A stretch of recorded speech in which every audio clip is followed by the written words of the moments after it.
Bo'ldi endi, yetar. Jonga tegdi hammasi. Charchadim.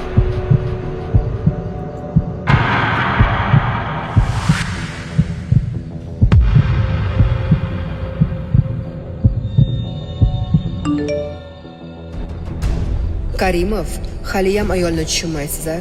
Yosh bolaga o'xshaysiz.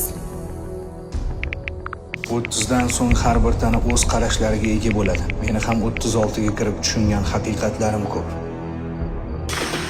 Tushuntiring unda. Birinchisi, yoshlikni befoyda ishlar bilan o'tkazish insoniyatning eng katta klassik xatosi hisoblanar ekan.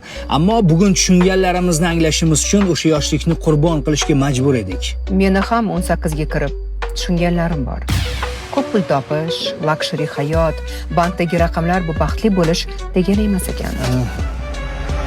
Yana bittasi, ilm o'rgangan, kitob o'qiganda, katta bo'lganida katta odam bo'lganini ko'rdik. Katta bo'lganingda o'zingni ko'proq yaxshi ko'rging, qadrlaging keladi. Chunki umrning bahori o'tyapti. Go'zallikni quvib yetging keladi.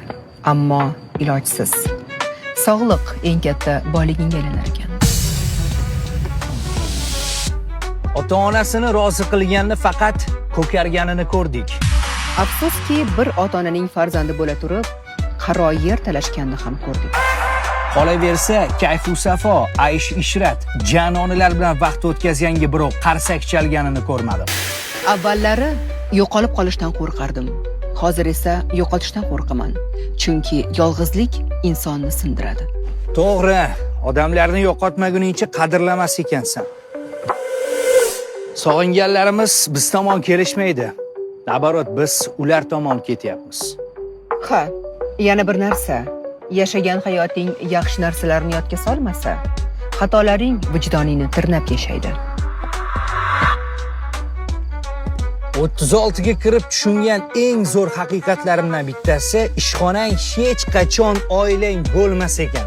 Ular bilan faqat majlislarda birgasan. Yoshing katta bo'lganida ortingdan yurgan hamma machoni ham niyati toza bo'lavermaydi.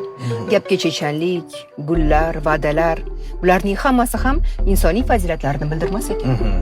Eng alam qiladigani yo'qchilik erkakni g'urursiz, ayolni ishtonsiz qilganini ko'rdik.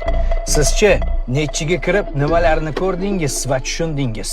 Gaplashamiz. Kecha omadli yurardim yayrab, qizlarning ko'zgusida sochlarim